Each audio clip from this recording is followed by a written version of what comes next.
everybody. Welcome back to Story Time. We are going to continue with The Wild Robot by Peter Brown, who is a New York Times bestselling author. We left off on chapter 33 called The Garden. After inspecting the grounds, Tawny asked Roz to remove all the dried brambles and weeds and leaves from the garden area. She asked her burrowing friends, the moles and the groundhogs, to dig through the dirt and loosen the soil.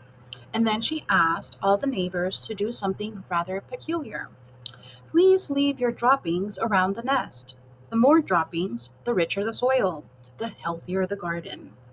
As you can imagine, Tawny's request got everyone's attention. The place was soon crawling with woodland creatures curious to hear more about the garden project.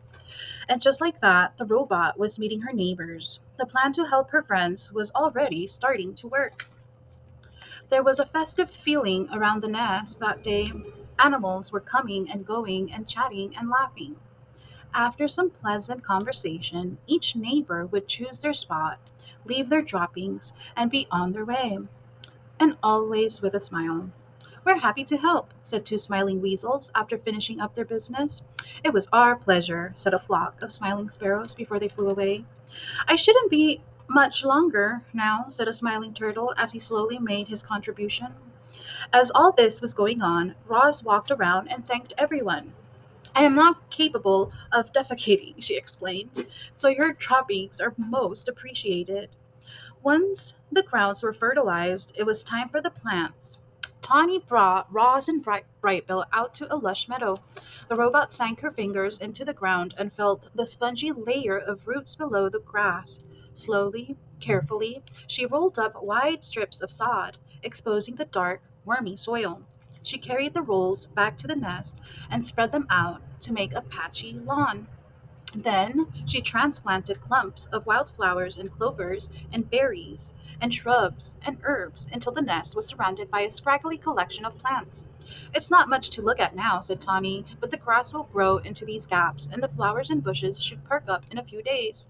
I'll return soon to make sure it's all taking root. Before long, this will be a lovely wild garden.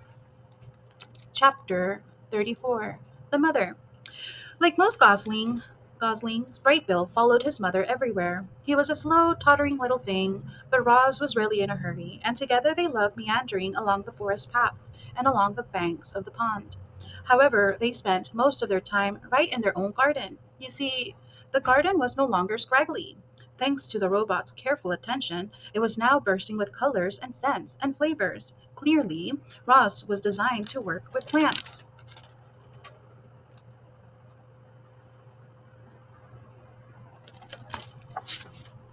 Oh, Roz, you've been busy, said Tawny, as her family grazed on the wonderland of growing things. This garden is glorious. You'll be seeing quite a lot of us around here.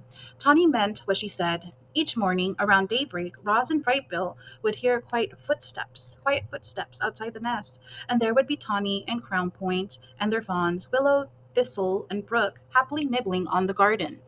The deer weren't the only regular visitors. The beavers became quite fond of gnawing on a certain hardy shrub at the edge of the garden. Dig down, the old groundhog popped up to munch on berries. Broadfoot, the giant bull moose, came by to chew on tree shoots. And of course, bees and butterflies were there every day, happily floating through the flowers. There always seemed to be friendly animals hanging around the garden. It was amazing how differently everyone treated Roz these days. Animals, who once ran from the robot in fear, now stopped by the nest just to spend time with her. The neighbors smiled and waved whenever Roz and Brightbill wandered past. And at the dawn truce, the other mothers were eager to share their parenting advice. Make sure Brightbill gets plenty of rest. A tired gosling is a cranky gosling. When the wind starts blowing from the north, you must immediately get Brightbill to safety. North winds always bring bad weather. You'll never be the perfect mother, so just do the best you can. All Brightbill really needs is to know you're doing your best. No gosling ever had a more attentive mother. Roz was always there, ready to answer her son's questions, or to play with him, or to rock him to sleep, or to whisk him away from danger. With a computer brain packed full of parenting advice, the lessons she was learning on her own, the robot was actually becoming an excellent mother. Chapter 35. The first swim. Good afternoon, you two, said Loudwing as she waddled into the garden. Remember me, Brightbill? Loudwing, Loudwing. Very good. The old goose giggled. Now, Ross, do you know what tomorrow is? Tomorrow is swimming day, the day when all the parents take their goslings out on the pond for the first time, and you simply must bring Brightbill. Swim, swim, said the gosling, shaking his tail feathers. Brightbill can go, said Ross, but I cannot swim. I cannot go on the pond with him. I will not be able to protect him. Who'd have thought a big thing like you would be afraid of a little water? Loudwing laughed. Well, don't you worry about Brightbill. He'll be safe in the flock, and he's going to have so much fun swimming with the other goslings. We begin at sunrise, so don't be late. See you in the morning. And with that, the goose plopped into the water and glided away. Swim, swim, said the gosling. Yes, Brightbill, said the robot, staring at the pond. Swim, swim. Early the next morning, peeps and honks and splashes began echoing across the calm water. Ross and Brightbill followed a trail through the fog and over to a beach that was crawling with fluffy goslings and proud parents. Ross took a few steps into the water, and her survival instincts immediately flared up. The robot's computer brain knew that if water got inside her body, it could do serious damage. And so, as the other parents began swimming across the pond, Ross stood safely in the shallows and watched. Brightbill ran up and down the beach with the other goslings, peeping and laughing and pretending to be afraid of the tiny waves. When one wave finally pulled him in, he felt his body floating on top of the water. A big smile appeared on the gosling's face. Clearly, Brightbill was designed to swim. Very good, Brightbill, said Loudwing as she floated past. You're a natural. Yes, Brightbill, you are a natural, said Roz, trying to sound like a good mother. Loudwing rounded up all the goslings and gave them a quick swimming lesson. Remember, everyone, paddle your feet evenly to swim in a straight line. Paddle with your right foot to go left. Paddle with your left foot to go right. Try it out and join the rest of us when you're ready. Happy swimming day. Loudwing and the other adult geese calmly glided toward the center of the pond. A jumble of goslings tried to keep up with them. The youngsters jostled and splashed and peeped with excitement, and gradually they paddled in the direction of their parents. Only Brightbill lagged behind. Mama, swim? Roz pointed to the flock. I cannot swim. Go have fun with the other geese. You will be safe with them. The gosling took a deep breath. Then he shook his tail feathers and paddled his feet and set out on his very first swim. He drifted too far to the left, then he drifted too far to the right, but his feet just kept paddling until he caught up to the other goslings. Ross spent the morning watching her son swim around and around the pond, and as she watched him, she felt something like gratitude. Thanks to Brightbill, the robot now had friends and shelter and help. Thanks to Brightbill, the robot had become better at surviving. In a way, Roz needed Brightbill as much as Brightbill needed Roz, which was precisely why she felt such concern when the mood on the pond suddenly changed.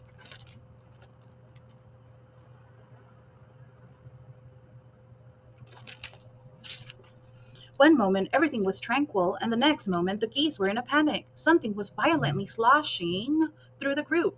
It was Rockmouth, the giant, to the pike. The fish had been a problem in the pond for as long as anyone could remember, but he'd never attacked goslings before. All the parents immediately went to protect their young. All the parents except Roz. The robot could only stand in the shallows and watch her son left the other geese behind and desperately swam towards his mother. Swim to me, Brightbill, quickly!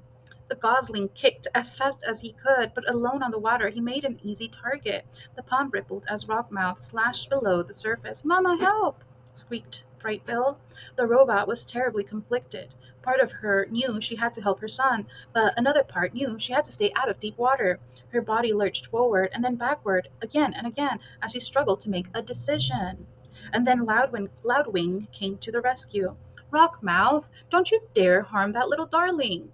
The old goose fluttered over and splashed down right on top of the fish. Leave him alone. She pecked and kicked and beat her wings against the fish until he surrendered to the murky depths of the pond.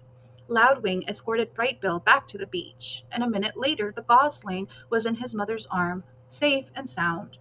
Rockmouth isn't as dangerous as he seems, said the goose, out of breath, but I think that's enough swimming for one day. The next chapter is chapter 36, called The Gosling Grows. We will read that chapter in the next video. Thank you for watching.